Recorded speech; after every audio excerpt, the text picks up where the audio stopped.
तीन रियासत राजस्थान में सियासी हलचल शुरू हो गई है। आज राजस्थान सरकार से भारतीय ट्राइबल पार्टी के 2 विधायकों ने, 2 मेंबरान असम्बली ने अपनी हिमायत वापस ले ली है। ये वहाँ की कांग्रेस सरकार के लिए करारा झटका समझा जा रहा है। ये अलग बात है कि इस हिमायत वापस लेने से सरकार को कोई ख़तरा नहीं है, क्योंकि राजस्थान में 200 असम्बली सीटें हैं और 200 में से कांग्रेस के पास 118 हल्के हैं, 118 सीटें हैं, 118 मेंबरान असम्बली कांग्रेस के पास हैं, जिसका मतलब है कि अक्सरियत बहुमत कांग्रेस के पास है।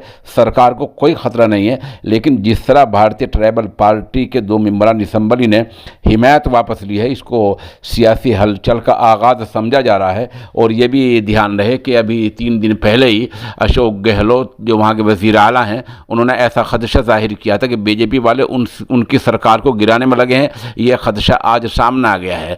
दरअसल अभी चंद दिन पहले राजस्थान में पंचायती चुनाव हुए हैं, जिनमें बीजेपी का मुजाहरा अच्छा रहा है और कांग्रेस को बीजेपी से कम सीटें मिली हैं। तभी से समझा जा रहा था कि बीजेपी वहाँ कोई गुल खिलाने वाली है। ये गुल आज सामने आ गया है कि भारतीय ट्राइबल पार्टी के 2 मेंबरान असम्बली ने राजस्थान में कांग्रेस की सरकार से अपनी हिमायत वापस ले ली है, जिसको सियासी हलचल का आगाज़ समझा जा रहा है।